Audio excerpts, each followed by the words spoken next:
En el Sistema Quintanarroense de Comunicación Social estamos moliendo café.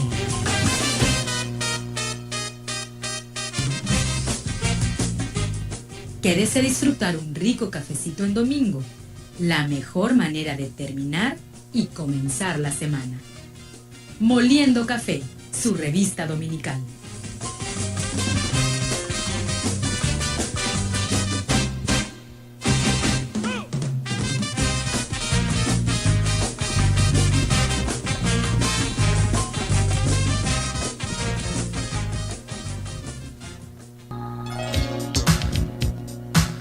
Una plática franca con alguien como tú y como yo. Moliendo Café.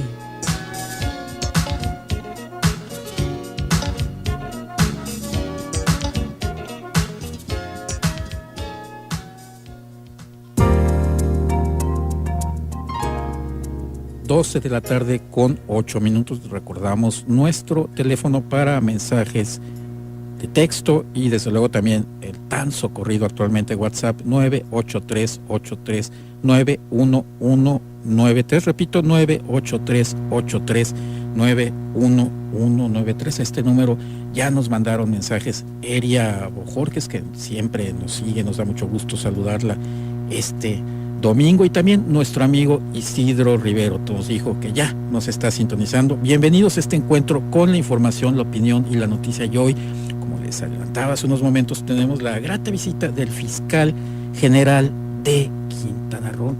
Bienvenido, fiscal. Pues Miguel gracias. Ángel Pech Ken. ¿Usted dice Ken o dice Sen? Le da igual. Si nos metemos a cuestiones ortográficas no estaríamos aquí.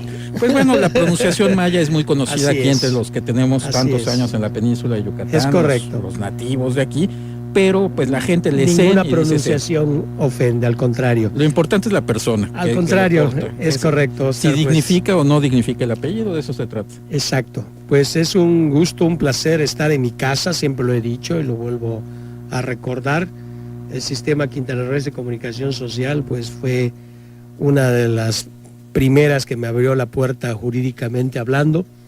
Fui el primer director jurídico de estas instalaciones. Ahorita que llegué volví a recordar muchas cosas y aquí estamos. Lo empeñado, quiero desempeñarlo y aquí estoy con mucho gusto. Oiga, fiscal, ¿no era mucho más grato ser director jurídico del sistema que estar en el ojo del huracán como fiscal general de Quintana Roo? Es un trabajo muy difícil. Es difícil. Es siempre tener la atención de la opinión pública, porque uno de los temas más sensibles, por supuesto, es la seguridad. No ahora, siempre. Es pero correcto. Siempre tenemos la sensación de que estamos peor que nunca y a veces hay que cargar con eso y también apoyar a la población para que empiece a sentirse más segura, que no tenga esa sensación de inseguridad que tanto afecta tanto a la gobernabilidad como a la imagen de un gobierno. Esa es responsabilidad de usted. Es correcto, al menos el tema de procuración de justicia sí es responsabilidad de su titular. A partir del pasado 21 de diciembre, en que el Congreso del Estado decidió por unanimidad aprobarme y darme ese voto que yo requería y necesitaba para cumplir esta encomienda, Oscar, y con mucho gusto creemos los resultados se dan paso a paso. Esto no es ni de varitas mágicas, es de mucho esfuerzo, no es también de amanecer y cambiar todo. Ha sido agotador y también en esa forma agotadora, pues también en lo personal he jugado con mi salud también por lo mismo. Es cierto, de algo estoy seguro, que yo acepté este compromiso y por eso estoy sirviendo otra vez a Quintana Roo. Digo otra vez porque anteriormente yo había sido su procurador de justicia tanto en la zona norte como en la zona sur y pues aquí estamos otra vez y no pretendiendo, haciendo lo que realmente sabemos hacer, a pesar de que me he encontrado una reticencia terrible en algunas áreas, pero afortunadamente los datos a nivel nacional pues nos indican y es algo agradable pensar que y observar y corroborar que ya no estamos en el 32º lugar.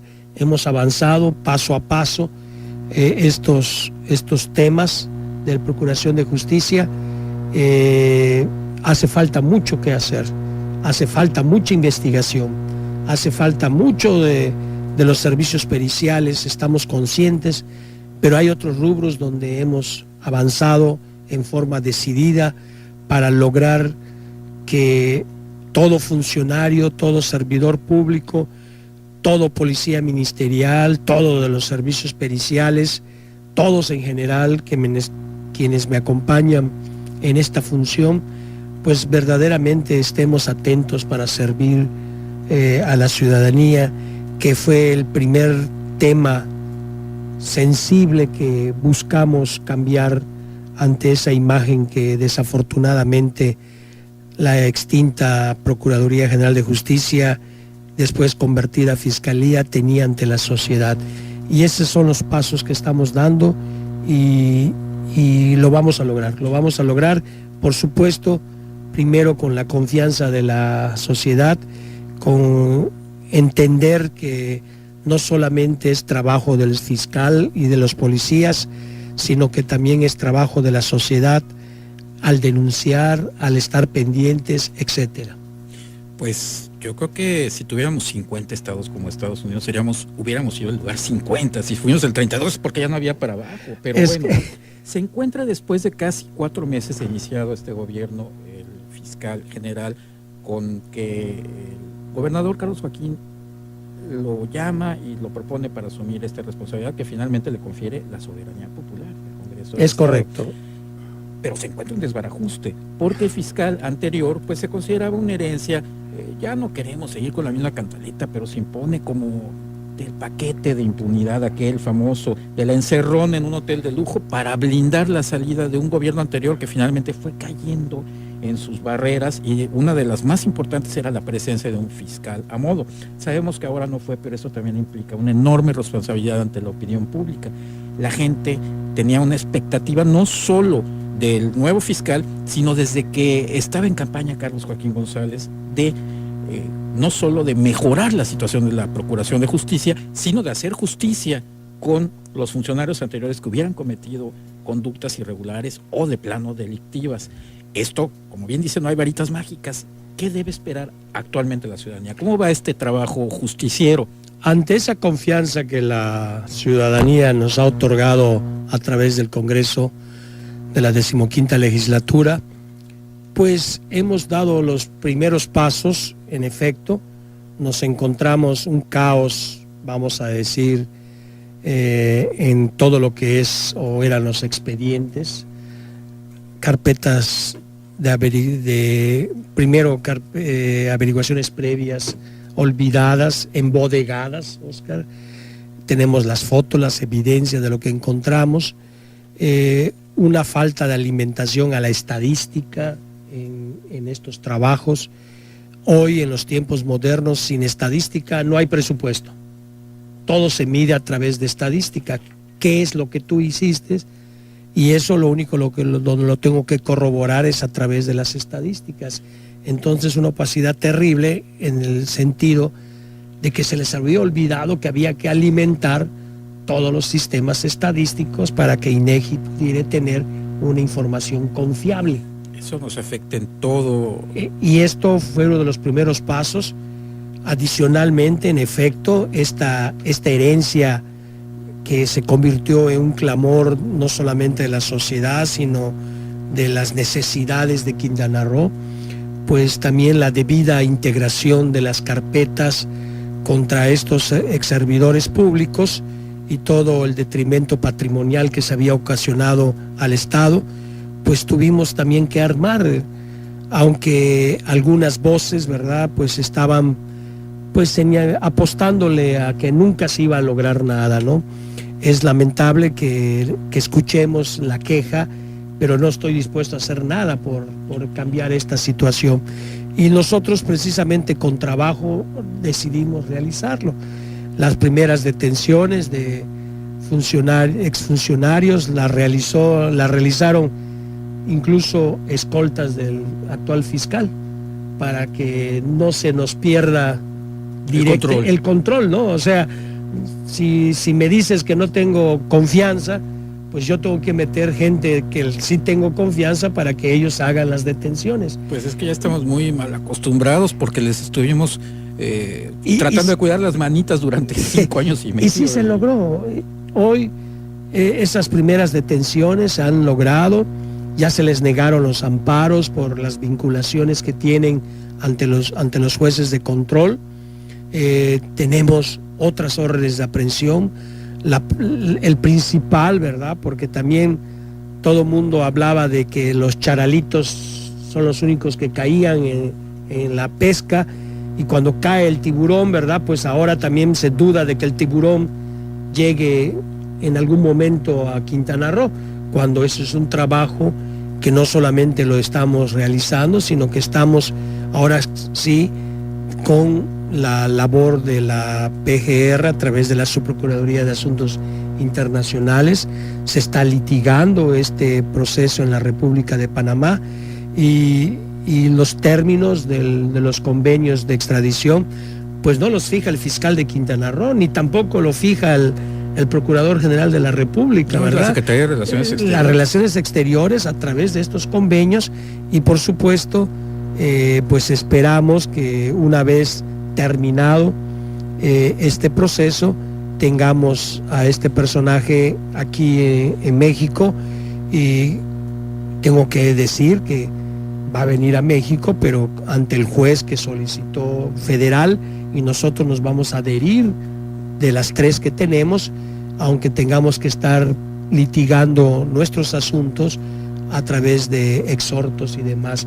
Eso es lo que nos toca jugar, por aquello que vayan a empezar a decir que no llegó a Chetumal. Bueno, es un papel de coadyuvancia que por jerarquía jurídica se tiene que respetar. Y aquí es muy importante, yo creo que tenía plena conciencia el fiscal general del Estado al asumir el cargo de que estamos trabajando ahora con un nuevo sistema de justicia penal. Ya vamos a empezar a quitarle la palabra nuevo, ¿no? Ya Así no, es, no está ya nuevo. Se está ya la consolidación, estamos en esa etapa después de su implementación, y en efecto, ¿no? Esto tampoco es hacerle caldo gordo a alguien que quiera decir que todo es culpa del sistema de justicia penal acusatorio. Además de ser irreversible este sistema, pues son las reglas que están perfectamente establecidas. Bueno, y algo de lo que se quejaron los mexicanos, nos quejamos todos durante años, la falta de respeto a los derechos humanos ahora sí es un criterio primordial, no solo del sistema en general, sino particularmente del Código de Procedimientos Penales, tanto el federal el Código Nacional, como los estatales, que privilegian estas garantías, estos derechos humanos sobre muchos otros criterios que antes eran los principales. Es un sistema de justicia penal acusatorio que, pues bueno, nos llama a ser muy respetuoso de todos los asuntos. Pero ese tema que usted abrió, qué bueno que me abrió la pregunta, porque a lo mejor no le gustaba, pero usted entró solito. El tema Roberto Borge y el futuro que nos espera. Vamos a un corte y continuamos platicando con el fiscal general de Quintana Roo.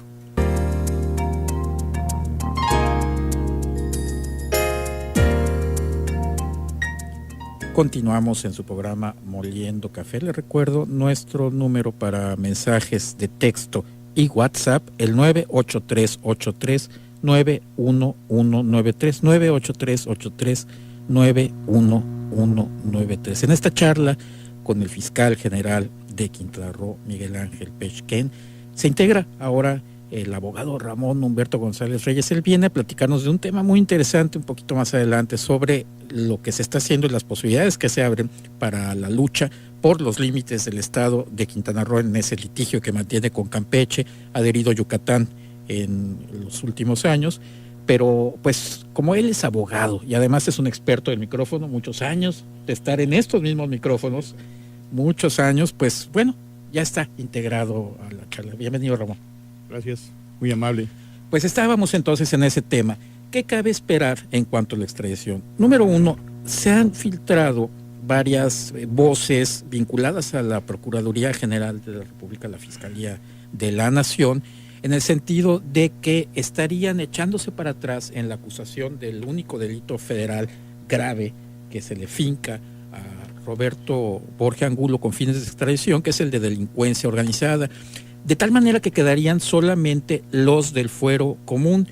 Estos delitos, dependiendo de su gravedad, de los montos pecuniarios, de la pena corporal que se pudiera asignar en un momento dado, pueden ser considerados graves o no graves. ¿Cuál es la circunstancia? ¿Es posible que Roberto Borge regrese a México y quede en libertad para enfrentar sus procesos? Bueno, tenemos que clarificar que al menos la Fiscalía General del Estado de Quintana Roo no tiene noticias de ese supuesto desistimiento que pudiera estar realizando.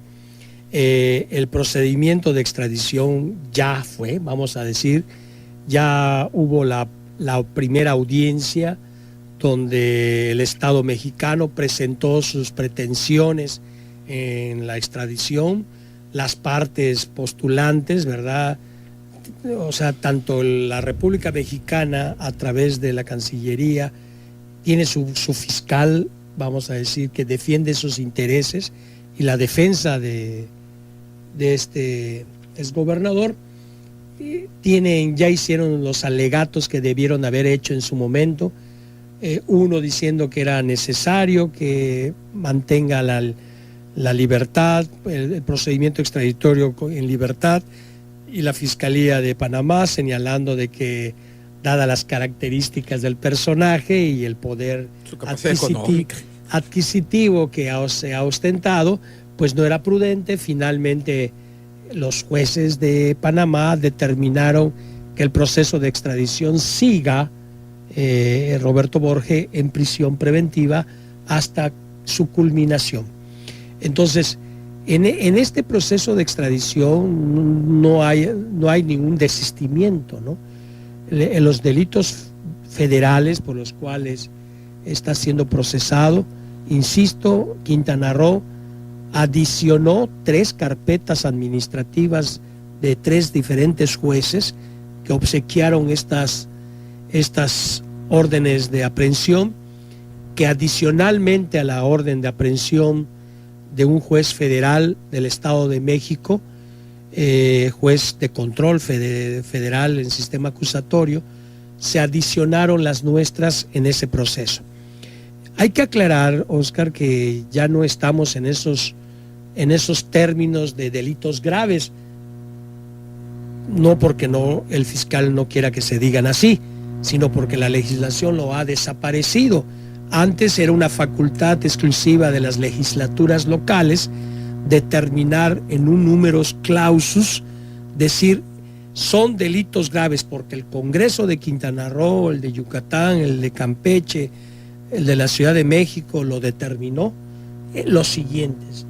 Y en esos delitos graves, como se llamaban de antaño, pues se decía, estos delitos tú vas necesariamente a seguir tu proceso en prisión preventiva. Si el delito por el cual se te acusa no está en la lista, entonces tienes derecho a la libertad provisional bajo caución y todo lo que infiere este procedimiento. Ahora no, con la reforma del 2008, con esa vacatio de 8 años que tuvimos los mexicanos para acostumbrarnos, que por cierto, en forma injusta, quiero hacer un comentario, a la penal les dieron 8 años y a la laboral solamente le están dando 1 año, que también es otro problema que les va a venir. Bueno, en fin, para que veamos cómo a veces la federación nos envuelve en este sentido a los estados. Ahora se habla de prisión preventiva oficiosa y en efecto hay un catálogo que el artículo 19 constitucional maneja y que la ley reglamentaria, en este caso el Código Nacional de Procedimientos Penales, en el artículo 167, su párrafo 3, también engloba ese numerus clausus, como le llamamos nosotros, en el sentido de que son delitos de prisión preventiva oficiosa, o sea, que el juez tiene que respetar, y eso obliga a que el proceso se siga en prisión. Si ese catálogo no incluye los delitos por los cuales se persiguen, esto no significa que no pueda seguirse en prisión preventiva. El juez de control lo puede decidir El juez de según control las circunstancias. sí, porque hay algo que no podemos olvidar que se llama medidas cautelares. Pero eso es parte de la estrategia y el litigio que las partes procesales tendrán que hacer ante el juez y comprobar. Una cosa es la prisión preventiva oficiosa que está por ley y otra lo que llamamos la prisión preventiva justificada. Son cosas distintas. A la PGR se le encargará, esa es la obligación, de defender cautelarmente hablando hasta dónde puede justificar la petición de esta prisión preventiva. Lo mismo va a suceder con los fiscales del Ministerio Público de nuestra Fiscalía, que en el momento oportuno tendrán que litigar ante el juez de control estas posturas. Pues los ejemplos, tenemos un caso, un antecedente también de un exfuncionario, también encargado de algunas situaciones de vivienda y demás, que sigue en prisión preventiva. Lo que sí, la prisión preventiva no puede ser más de 2 años porque el código te da un plazo máximo, precisamente para hacer válidos los principios del sistema acusatorio, terminar la etapa intermedia, hacer la acusación, irte al juez de oral, dictar la sentencia, etcétera, etcétera. Sí, cierto, desafortunadamente, Oscar, Quintana Roo, los delitos por los cuales han sido vinculados algunos de estos exfuncionarios, exservidores públicos, y de los que se han librado algunas órdenes de aprehensión, no están en el catálogo de prisión preventiva oficiosa. No porque nosotros así lo querramos. No están en el artículo 19. No están, y el código, no podemos olvidar que ha sido desde 1991 que data nuestro Código Penal del Estado de Quintana Roo, y con todas las reformas que se han suscitado, y la última apenas el 19 de julio pasado, no es la intención del legislador ni siquiera aumentar excesivamente las penas. Sí, cierto, son penas benignas, pero así como Quintana Roo, te puedo asegurar que la mayoría de los estados de la República están en ese tenor. Entonces, nosotros tenemos que litigar con leyes previamente establecidas por el legislador de Quintana Roo. No podemos crear leyes a modo o pretender crear. Sí se pueden aplicar leyes nuevas, pero para futuros casos, para futuros hechos, como vamos a decir responsablemente la legislatura, esta 15ª legislatura ha realizado con todo este paquete que ahora lo conocemos como paquete anticorrupción. Pues es algo muy importante aquí. Lo que va quedando claro, y eso es lo que tengo intención de lograr en beneficio de nuestra audiencia, que espera mucho de estos temas, es que va a depender mucho de la habilidad, la capacidad de investigación, de integración, de todo lo que tiene que realizar el fiscal, por supuesto, Fiscalía de Quintana Roo, porque de estos delitos que no merecen prisión preventiva. Y esa capacidad va a estar supervisada por un juez que es totalmente ajeno. Un juez de control. Exactamente. Esto debe ser en un momento dado algo similar a lo que pasó en Panamá. Es decir, los abogados de la defensa no fueron capaces de revertir los argumentos de la Fiscalía, en este caso de la Procuraduría del país, de Panamá, en el sentido de que el señor podía rentar un avión e irse a Dubái sin ningún problema. Creo que esos argumentos son válidos también para nosotros. Y los está haciendo válido en un recurso que es similar al juicio de amparo en México, el habeas corpus, que también si checamos antecedentes del habeas corpus en Panamá, nos vamos a dar cuenta, una buena investigación, ahí se las dejo de tarea, de que no es tan fácil.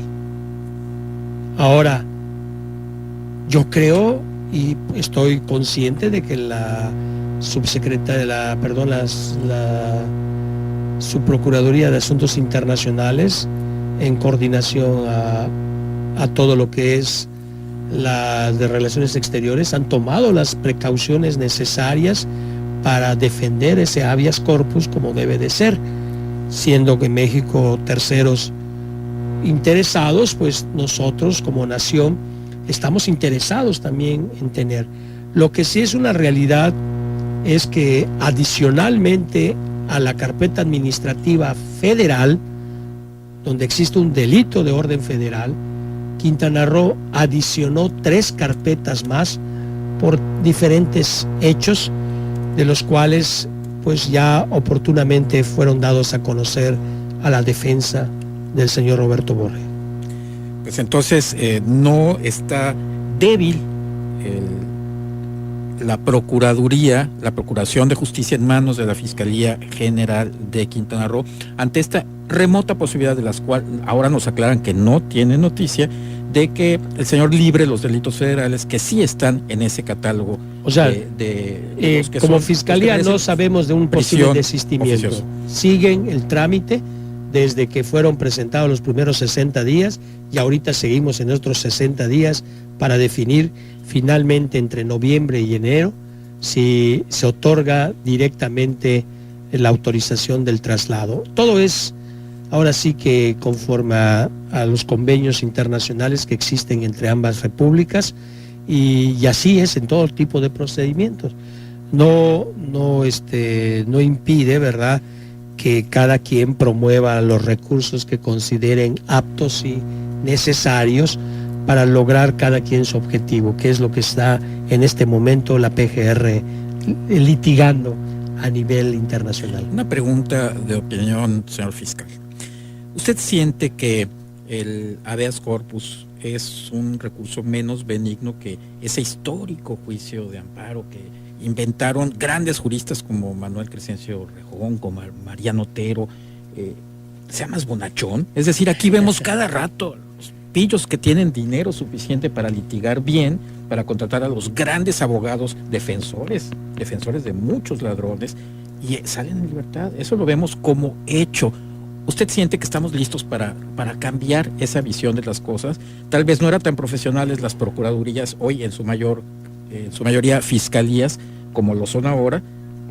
El término habeas corpus es precisamente enséñame el cuerpo. O sea, no me digas que no lo tienes, enséñamelo, ¿no? Que es algo así como lo que realizan nuestros actuarios federales cuando se promueve el amparo y te otorgan la suspensión provisional, mal llamado amparo, porque es una suspensión. El amparo es el resultado del juicio. Ese procedimiento en términos generales, pero esa suspensión provisional que los abogados convertimos verdaderamente en una fuente de ingresos, porque tenemos que confiar en la justicia federal. Y el actuario federal lo que hace precisamente al ingresar a las diferentes celdas, cárceles, para buscar a esta persona es que le diga, ¿dónde está? Muéstramelo. ¿Lo ratificas? ¿No lo ratificas? Tiene mucha historia y en efecto, ¿no? Sí, fascinante. No podemos menospreciar esta gran aportación que del juicio de amparo han hecho los grandes padres del juicio de amparo, como los que acabas de señalar, pero históricamente el habeas corpus tiene también una trascendencia desde los tiempos de Juan Sin Tierra en Inglaterra y después a la legislación anglosajona, que efectivamente también estos señores fueron adelantados a su época y el amparo sigue teniendo pues las bendiciones de cualquier mexicano, sobre todo en la tramitología, que cada vez se tiene que hacer más sencillo, más para acercarnos.